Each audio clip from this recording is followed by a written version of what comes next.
오늘 저는 여러분과 함께 초대교회의 신앙생활 이런 제목으로 사도행전 강의를 이어가면서 말씀을 증거하도록 하겠습니다. 초대교회는 어떤 교회였었습니까? 처음으로 교회가 오순절 이후에 세워졌습니다. 이 초대교회는 칭송을 받았다는데 특징이 있는 것 같습니다. 사람들로 하여금 칭찬을 받았습니다. 칭송을 받았습니다. 오늘날 우리 한국교회와 한국의 그리스도인들이 비난의 대상이라는 것을 우리가 압니다. 교회가 비난을 받고 있습니다. 우리 성도들이 비난을 받고 있습니다. 그래서 기독교 인구가 줄어든다고 이야기합니다. 기독교에서 불교로 가고 기독교에서 천주교로 간다고 그렇게 이야기합니다. 교회는 모름지기 오늘 초대교회의 이 모습을 보면 성령 충만했던 그리고 성령의 역사로 세워졌던 초대교회의 이 아름다운 모습들을 보면서 초대교인들의 신앙생활이 어떻게 있는가, 우리들의 신앙을 한번 점검하면서 오늘 은혜 받는 그런 시간 되기를 바랍니다. 여러분, 교회됨의 의미가 뭐냐, 교회가 뭐냐, 이 교회가 뭐냐에 따라서 문제가 많이 일어날 수가 있습니다. 교회는 좋은 말씀 들으려고 아니면 어떤 생활의 규범이나 윤리를 배우려고만 오는 곳은 아니라는 겁니다. 교회는 생명을 얻고, 그죠? 구원을 얻고, 하나님을 예배하고, 또 하나님 말씀을 배우고, 하나님 뜻 가운데 이 시대를 살아가는 성도들이 모여서 예배하고, 주의 말씀 배우고, 기도하고, 영광 돌리기 위해서 주님 앞에 구원받은 백성들이 오는 곳이 바로 교회인 줄로 믿습니다. 본문은 예루살렘의 초대교회의 멋진 신앙생활을 보여주고 있습니다. 초대교인들의 신앙생활을 보여주고 있습니다. 신앙생활이 무엇이냐, 이것에 대해서 답을 우리가 아니면 모범을 얻을 수 있다, 이렇게 보여줍니다. 이 모습은 초대교회의 실제적인 묘사이기도 하고 동시에 후대와 모든 교회가 본받아야 할 규범을 여기서 제시해주고 있습니다.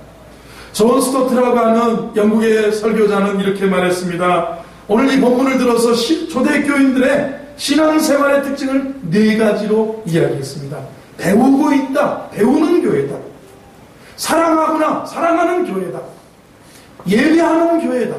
그리고 선교하는 교회다.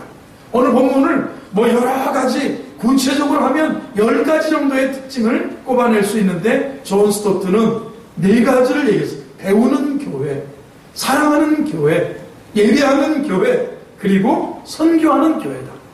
윌리엄 바클레이라고 하는 주석가이면서 설교가는 10가지로 이야기했습니다. 초대교인들의 신앙생활의 특징이 10가지가 중심적으로 요약되어 있다.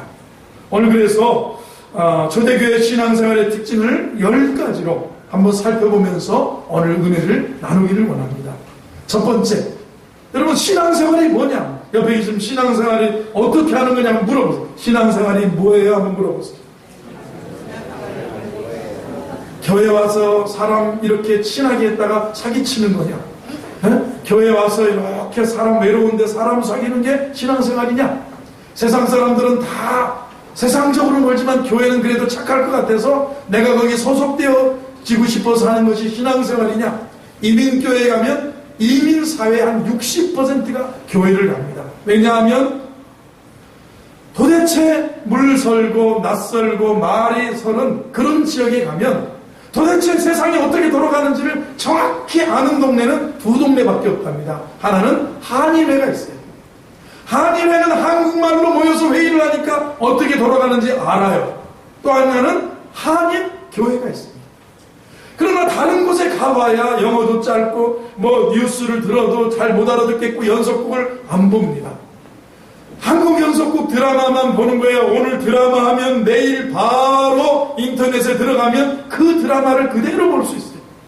요즘에 인터넷이 발달돼서 그렇지만 예전에 제가 살 때는 비디오를 녹화합니다. 더빙을 합니다.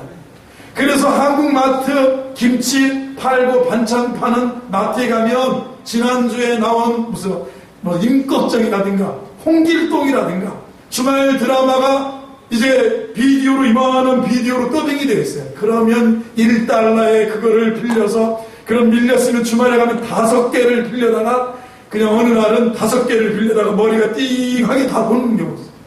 이미 그런데 주말에 그렇게 이민생활을 하는 분들이 많습니다. 왜요? 어떻게 돌아가는지 아는 데가 거기밖에 없어요. 그래서 사람을 사귀려고 정말 외롭기 때문에 가는 것이 교회라고 여기고 살아가는데, 여러분 생각해요. 지금 우리는 신앙생활 어떻게 하고 있나요?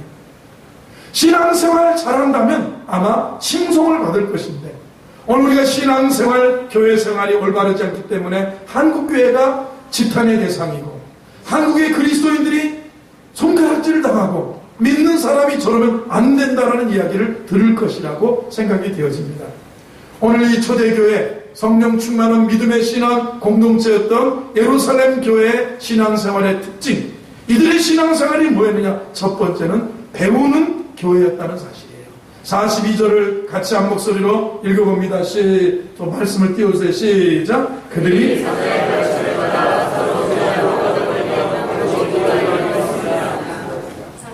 자, 오순절 성령의 역사 이후에, 베드로의 설교 이후에 정말 베드로의 그 말씀을 듣고 우리가 어찌할꼬 너희가 회개하여 각각 예수 그리스도의 이름으로 세례를 받고 구원을 받으라. 죄사함을 받고 구원을 받으라. 그날에 믿는 사람들의 숫자가 3,000명이나 되었고, 그 3,000명들이 저희들이 이제 교회 공동체에 소속되어져서 저 사람들이 뭐냐? 배우고 있었어요.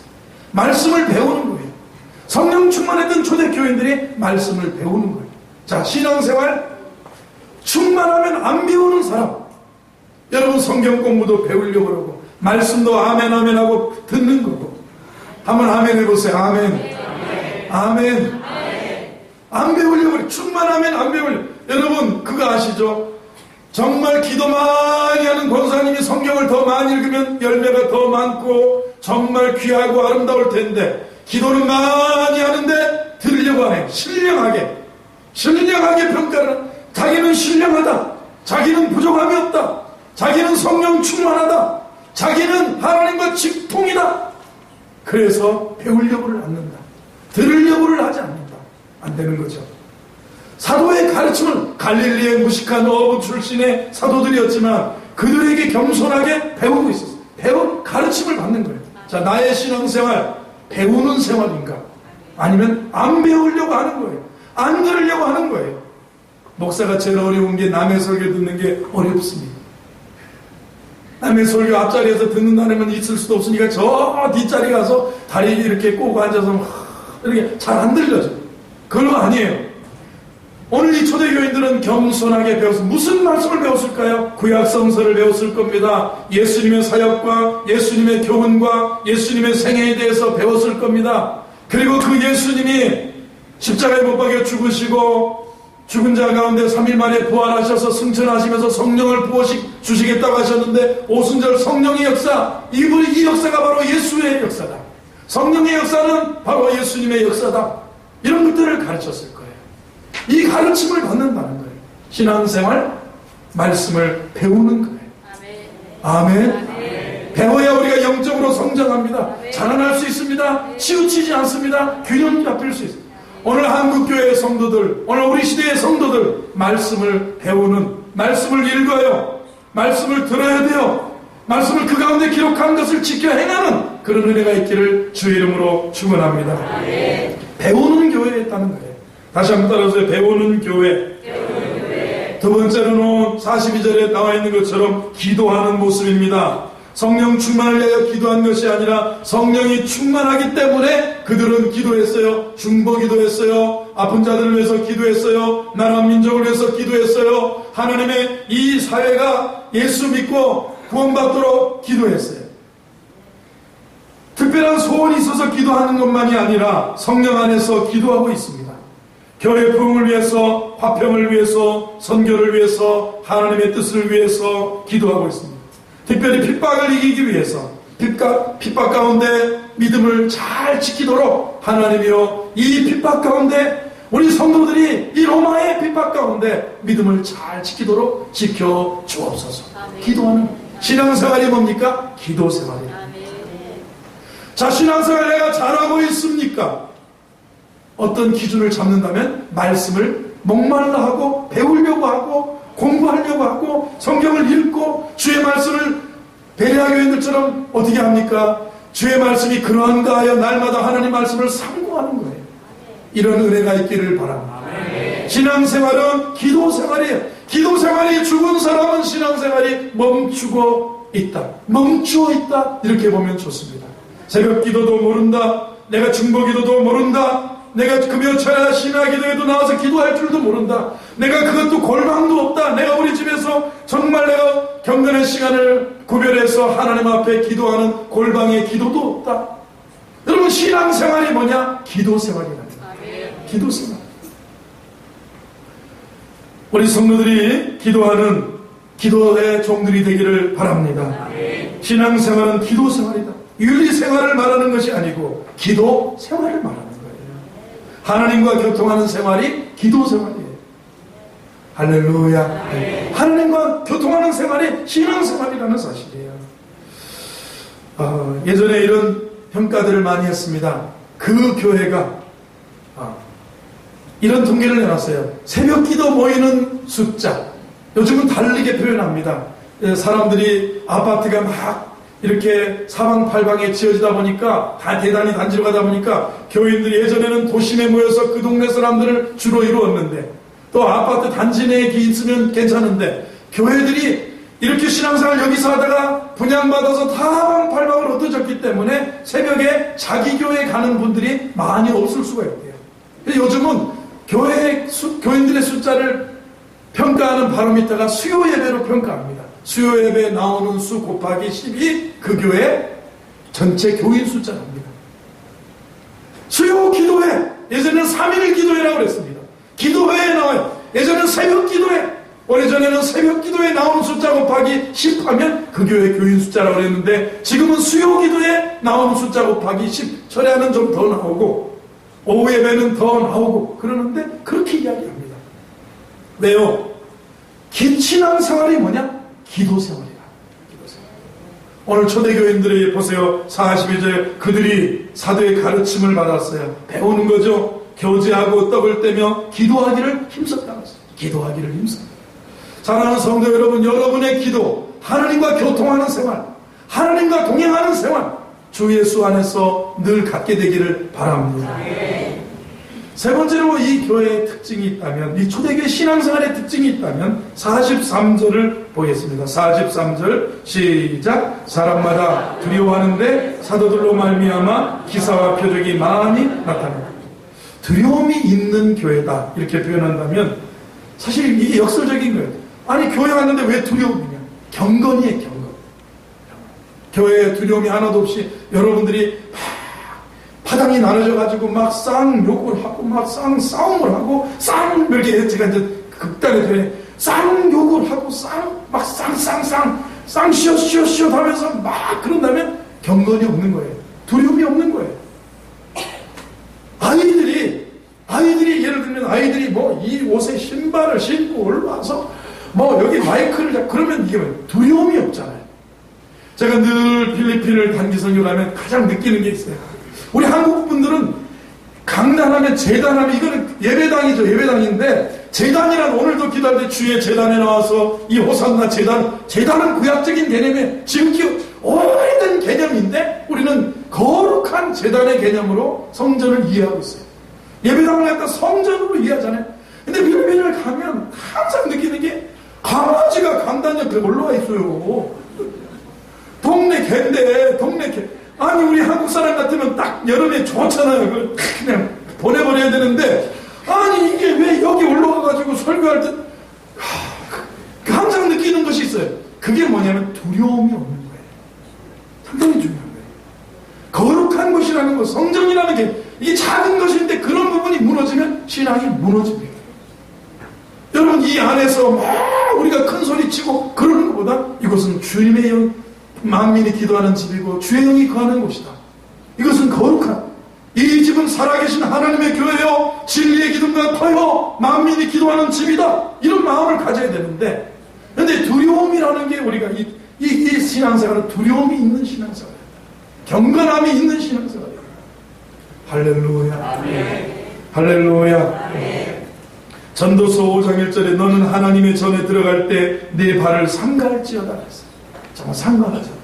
다른 종교를 보세요. 자기들의 성전에 들어갈 때 얼마나 경건하게 갑니까?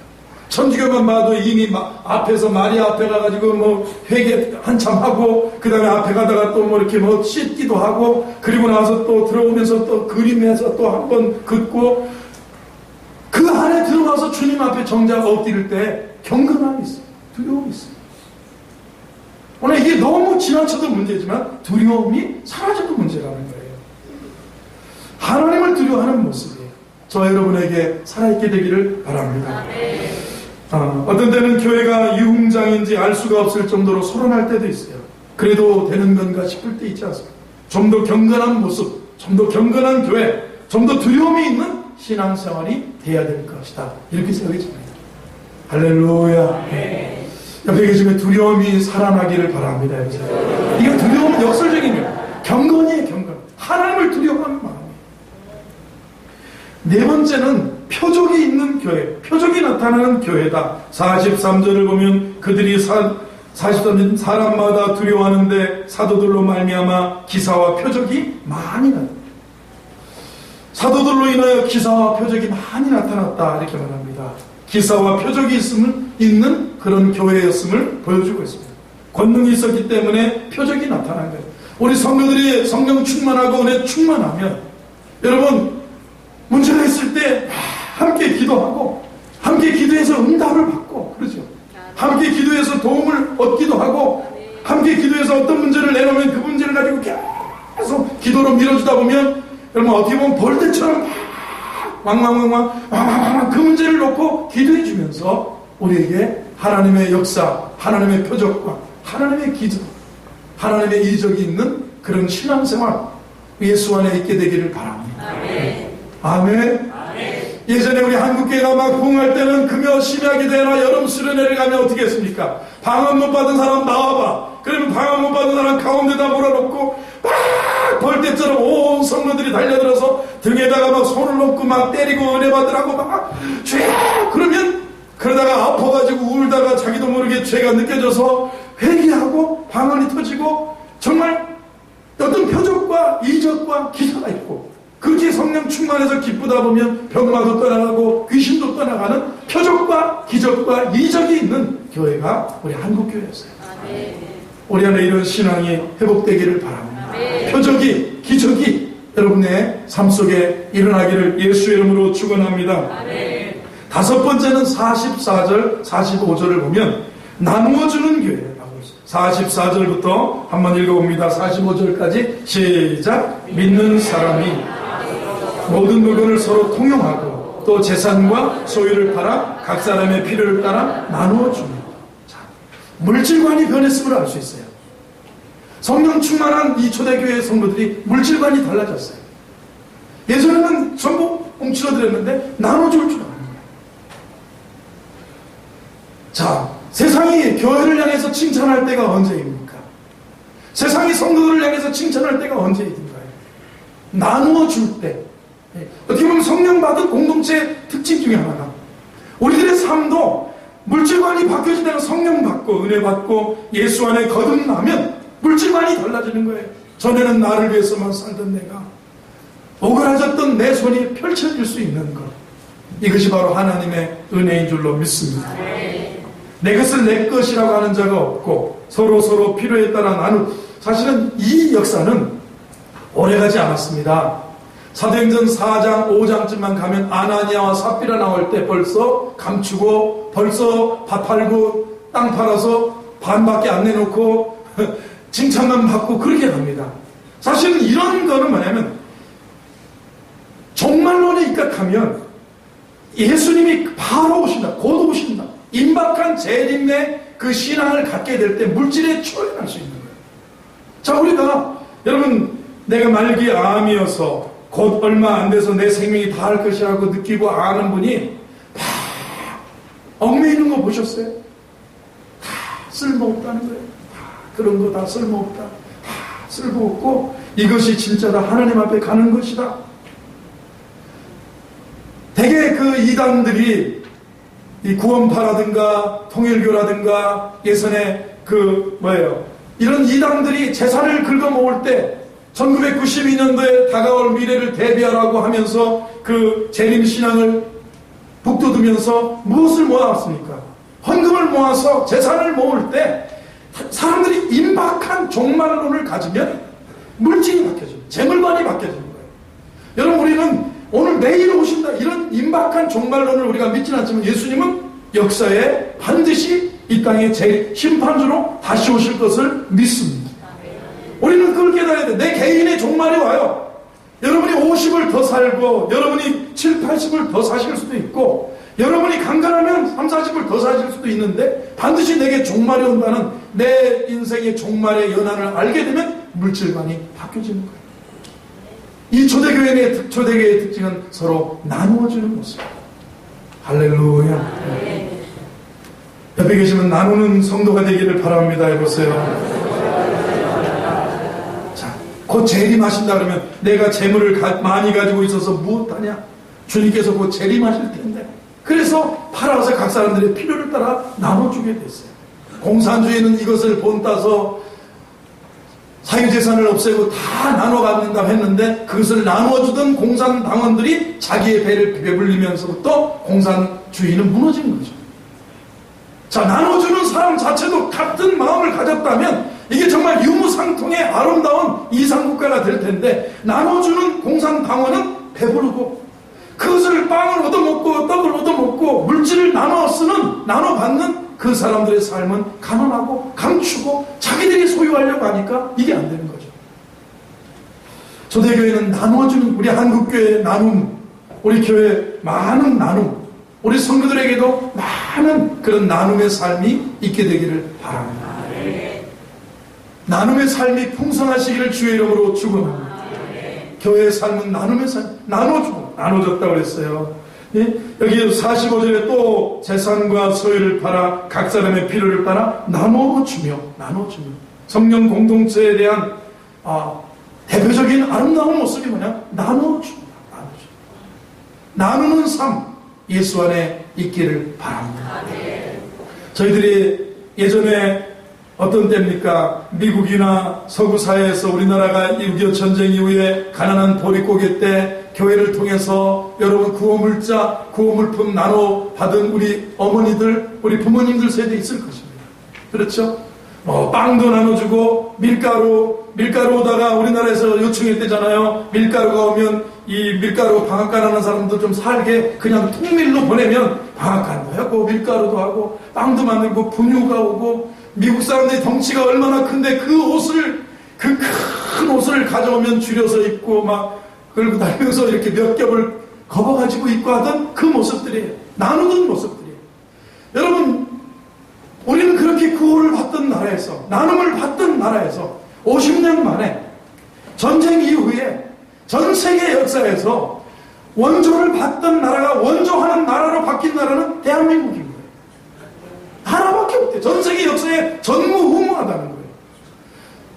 각 나라의 선진국에 아니면 전쟁을 겪지 않았던 사람들에게서 구호를 받고 원조를 받던 나라 중에 다시 원조하는 나라가 된 나라는 대한민국밖에 없다는 거예요. 왜 우리는 한국교회를 통해서나 우리 한국의 성도들의, 한국 사람들의 의식 가운데 우리가 받은 것 나눠야 된다. 예수님은 그랬습니다. 주 예수께서 친히 하신 말씀. 주는 자가 뭐예요? 받는 자보다 복이 있다. 주는 자가 복이 있는 줄로 믿습니다. 옆에 계시면 주는 자가 되십시오 해보세요. 나누는 자가 되십시오 해보세요. 이번에 이 천주교회 교황이 오신다는데 8월에 오시면 음성 꽃동네를 간답니다. 사실은요, 개신교회가 한국의 나눔은 80%를 다 개지고 가는 거예요. 천주교회가 20% 안 넘어가요. 불교 뭐 해봐야 얼마나 되겠어요. 그러는데 음성 꽃동네 하나 이렇게 멋있게, 그러나 개신교회는 다 개교회별로 하잖아요. 우리도 필리핀 가서 우리 교회 독단적으로 가서 나눠주고, 이 천주교는 다 뭉쳐서 꽃동네도 만들고 뭣도 만들고 하면서, 그러니까 더 많이 하는 것 같은데 정말 북녘 땅에나 중국에나 아니면 북녘 땅에나 이 거의 우리 개신교의 손길을 통해서 이것이 펼쳐졌다는 거예요. 아름다운 인정받는 것도 중요하지만 우리가 이걸 깨달아야 돼요. 나누는 것이 복이라는 거예요. 받는 게 복입니까? 나누는 게 복입니까?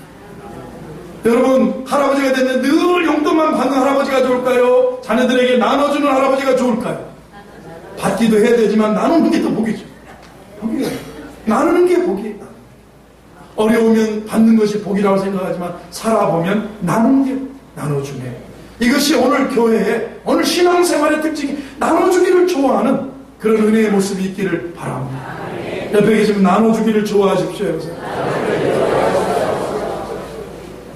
아멘이신가요? 네. 나누는 거예요. 여섯 번째는 예배하는 교회라고 볼 수 있습니다. 46절을 읽어보겠습니다. 46절 시작. 날마다 마음을 같이하여 성전에 모이기를 힘쓰고 집에서 떡을 떼며 기쁨과 순전한 마음으로 음식을 날마다 마음을 같이하여 성전에 모이기를 힘썼다. 신앙생활 예배하는 생활입니다.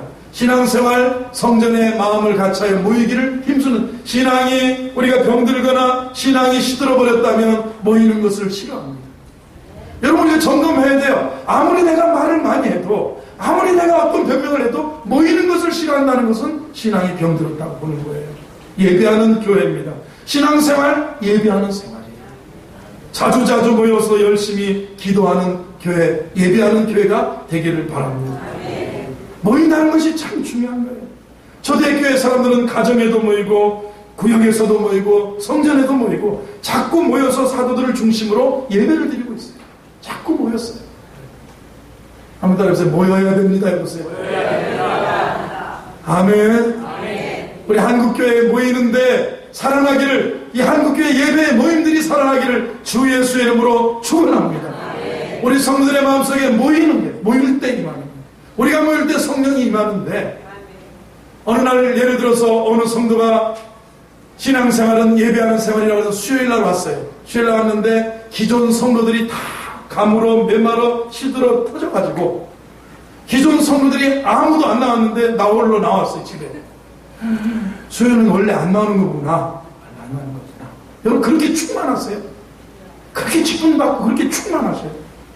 그래서 이제 수요일은 원래 바빠서 못 나오는 거 보구나. 금요일날 나왔는데 금요일날 또 아무도 안 나왔다. 오늘 한국교회가 이런 모습으로 이렇게 가고 있어요. 이렇게 흘러가고 있어요. 기존에 우리들이 예배하는 모습이 부족해져요.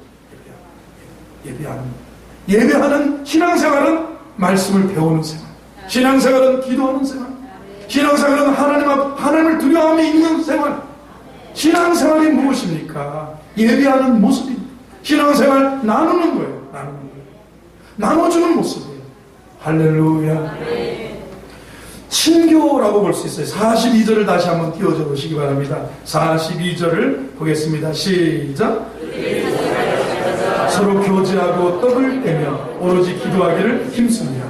46절에도 또 재산과 소유를 팔아 각서의 남의 필요를 따라 나눠주고 46절에 날마다 마음을 같이하여 성전에 모이기를 힘쓰고 집에서 떡을 떼며 기쁨과 순전한 마음으로 음식을 먹고 어떤 모습이에요? 신교하는 모습이에요. 교제하는 모습이에요.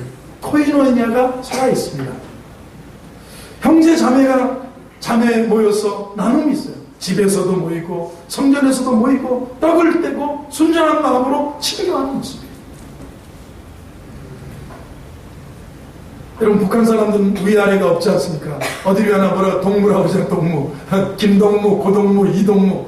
하여튼 김일성 이분들이 어머니가 뭐 강반석이라고 기독교적인 영향을 받고 또 그다음에 누구가 다 목사들이 처음에 공산주의 그쪽을 토착화시키던 사람들이 목사고 그래서 그런지 하여튼 우리는 형제라고 자매라고 그러잖아요. 형제님, 자매님, 집사님이면 다 통합. 대한민국의 교회 가서 직분이 위아래가 어디 있어요? 집사님 하면 다 통합.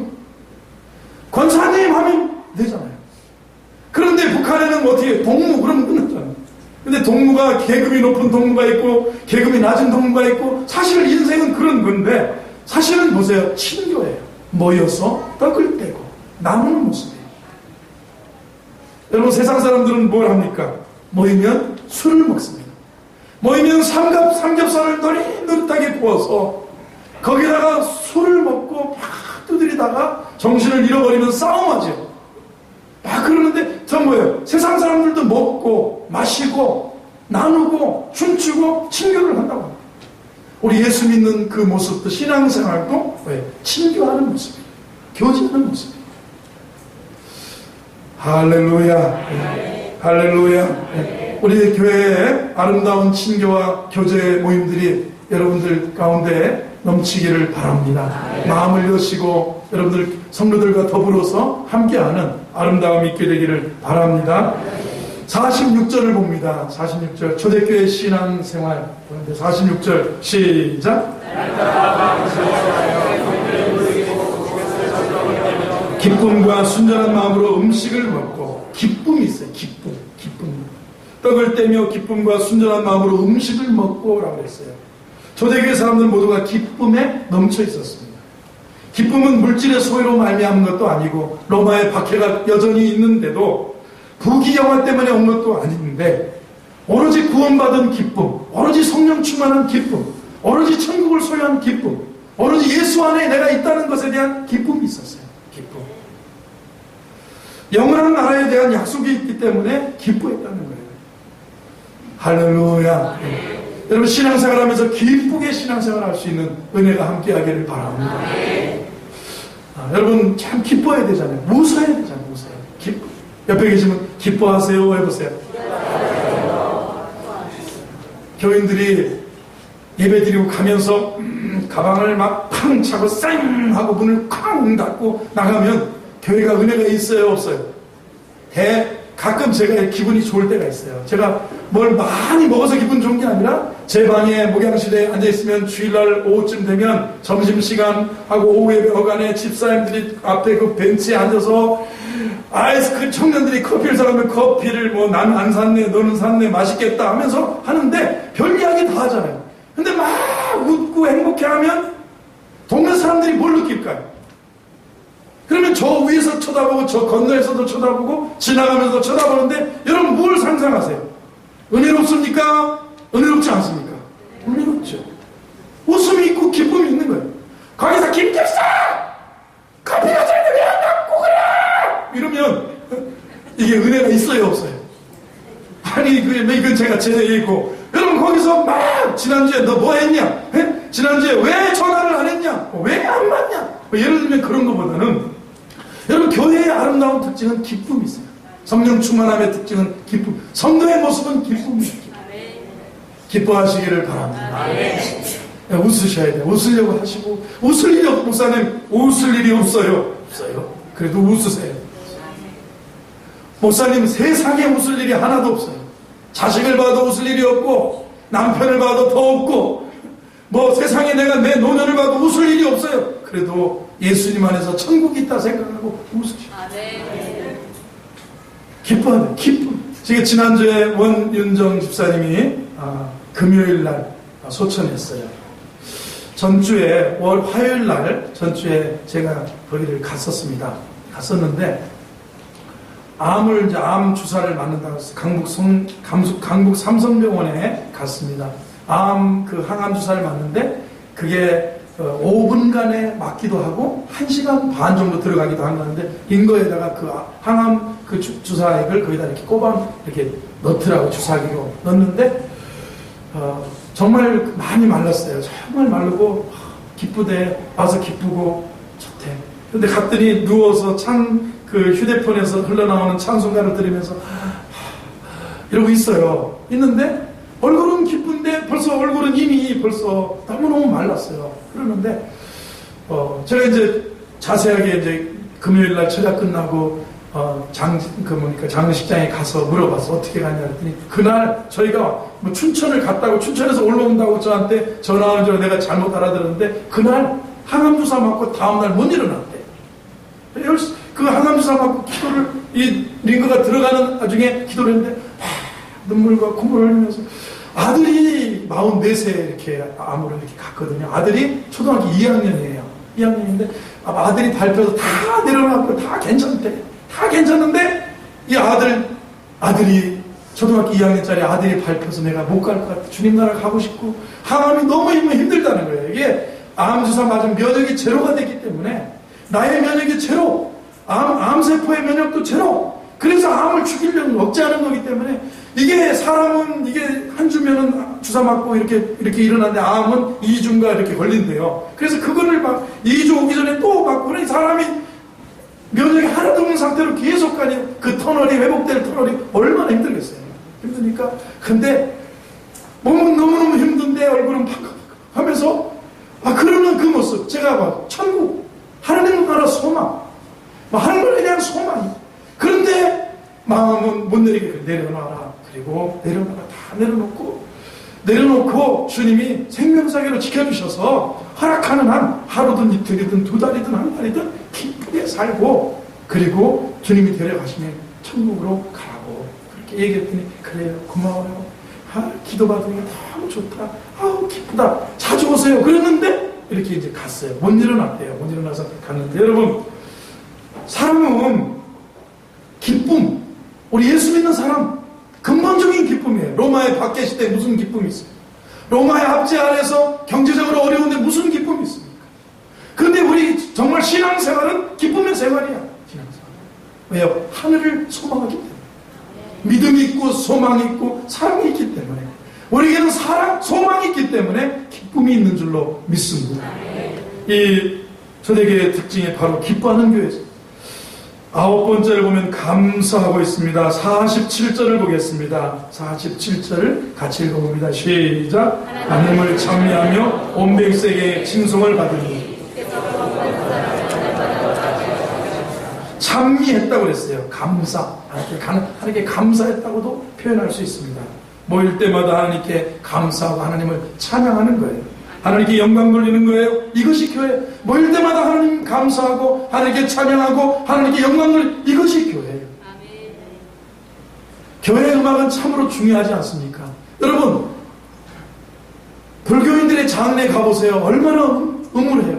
얼마나 깔아앉아 있습니까? 얼마나 애통합니까? 근데 기독교인들의 장례식 가면 장례식을 치르게 해주셔서 감사하고, 천사의 손에 맞들려 천국 가게 해주셔서 감사하고, 영원한 하늘나라 보게 해주셔서 감사하고, 날씨 좋아서 장례식 잘 치르게 해줘서 감사하고, 며칠 후 요단강 건너가 만나리. 불교는 고갈 때 보면 어디로 가냐고, 오빠 어디로 가냐고, 아버지 엄마 어디로 가세요, 극락이 다 다르거든요. 어디로 가는지 모르는 거예요. 그러나 우리는 며칠 후 요단강 건너가 날빛보다 더 밝은 천국. 이게 어디 의문합니까? 믿는 마음 가지고 가겠네. 알아요. 내 영이 압니다. 영이라는 것은 그만큼 직관의 영이 있기 때문에, 직관의 기능이 내가 알아요. 기쁜지 안 기쁜지를 아는 거예요. 감사가 있습니다. 신앙생활의 특징은 감사가 있어요. 하나님을 찬양합니다. 감사합니다. 주님께 영광 돌리는 감사가 있어요. 신앙생활, 감사하는 생활. 신앙생활, 기뻐하는 생활이에요. 항상 기뻐하라고 그러지 않습니까? 사랑하는 성도 여러분, 표정에 기쁨이 있을 때 우리 삶 속에 기뻐할 일들이 더 많아지길 바랍니다. 옆에 기뻐하세요 해보세요. 감사해보세요 해보세요. 하여튼 감사하는 거예요. 여러분 그러잖아요. 예수 믿는 사람들은, 안 믿는 사람이 어떻게 장례식에 와서 노래를 부르냐는 거예요. 제가 그런 얘기 많이 들어봤어요. 기독교장으로 한다 그럴 때, 이 장례가 나면 제일 먼저 기독교장으로 할 거냐, 어느 교회에서 장례를 진행할 거냐, 이런 이야기를 하다 보면, 아이고 그런 노래도 이렇게 어둡고 이렇게 힘든데 노래를 부르려고 기독교식으로 하냐고. 기독교인들은 노래를 부르는 거예요. 노래를. 우리는 그게 노래가 아니라 찬양이죠. 찬양 부르는 거예요. 오늘 이 초대교회 신앙생활 10번째 보면 47절 마지막으로 읽어봅니다. 시작. 하나님을 찬미하며 온 백성에게 칭송을 받으니 주께서 구원받는 사람을 날마다 더해. 칭찬받는 신앙생활입니다. 칭찬입니다. 욕을 먹을 짓을 해서는 안 돼요. 여러분 칭찬받는 신앙이 되어야 되고, 칭찬받는 성도가 되어야 되고, 칭찬받는 교회가 되어야 될 줄로 믿습니다. 욕먹을 짓 해서는 안. 여러분 목사님 제가 욕먹을 짓 하면 여러분 좋겠어요? 여러분도 마찬가지예요. 구원받는 사람을 더하게 하셨다 이렇게 표현했는데, 교회는 비판과 비난의 대상이 되면 교회는 세상으로부터 버림받습니다. 교회는 나눠주고, 교회는 떡을 떼고, 교회는 교제하고 나누고 배우고. 여러분 뭐 아름다운 모습 나눠주잖아요. 나눠주잖아요. 정말 유무상통했던 초대교회의 신앙생활 나눔이 있었어요. 아낌없이 나누는 그들의 모습, 기뻐하는 모습, 감사하는 모습, 예배하는 모습들 보세요. 두려움이, 거룩한 두려움이 있는, 경건함이 있는 그런 교회였습니다. 물질관이 바뀌어졌어요. 그러니 칭송을 받는 거예요. 하나님은 결과가 무엇입니까? 구원받는 사람을 날마다 더하게 하셨다. 두 가지의 그런 뭡니까? 결실이 있었습니다. 칭찬을 받게 되고요, 구원받는 사람을 날마다 더하게 하셨다. 사랑하는 성도 여러분, 가족 구원이 언제 이루어지든가요? 여러분이 예수 믿으면서 신앙생활을 잘하다 보면 부모 형제로부터 칭찬받을 때가 있습니다. 그리고요, 주께서 그들의 마음을 열어서 가족 구원을 이루어주시는 거예요. 그 교회가 세상에 빛되고 소금될 때 언제든가요, 그 성도들이 그 지역사회에서 온 백성에게 칭송을 받을 때고요, 그럴 때 주님은 구원받는 사람을 더하게 하셨다, 이렇게 말씀합니다. 두 가지 이 결실들이 여러분의 신앙생활에 나타나기를 바랍니다. 교회는 철저하게 선교해야 돼요. 교회 목적은 복음 전하는 거예요. 교회 목적은 하나님을 예배하고, 교회 목적은 복음을 전하기 위해 수 있어요. 세상에 빛이 되고 소금이 되는 것이에요. 그러면 이 칭찬과 그 다음에 주께서 구원받는 사람을 더하게 하시는 그런 일들 우리가 발견합니다. 여러분, 초대교회 이 신앙생활을 우리가 살펴봤는데, 신앙생활, 기도생활, 신앙생활, 말씀을 배우는 생활, 신앙생활, 교제하고 친근하는 생활, 신앙생활, 거룩한 두려움 있는 생활, 신앙생활, 기뻐하는 생활, 신앙생활, 감사하는 생활, 신앙생활, 나누는 생활, 신앙생활, 칭찬이 있는 생활, 칭송을 받는 생활, 신앙생활, 거기에 열매가 있지 않습니까? 주께서 구원받는 사람들의 수를 날마다 더하게 하셨다. 여러분의 신앙이 아름다운 결실이 맺어지게 되기를 바랍니다. 기도합니다. 하나님 아버지, 감사합니다. 주의 은혜가 우리 교회 가운데 아름다운 신앙생활로 열매 맺게 하여 주옵소서. 예수님의 이름으로 기도하옵나이다. 아멘.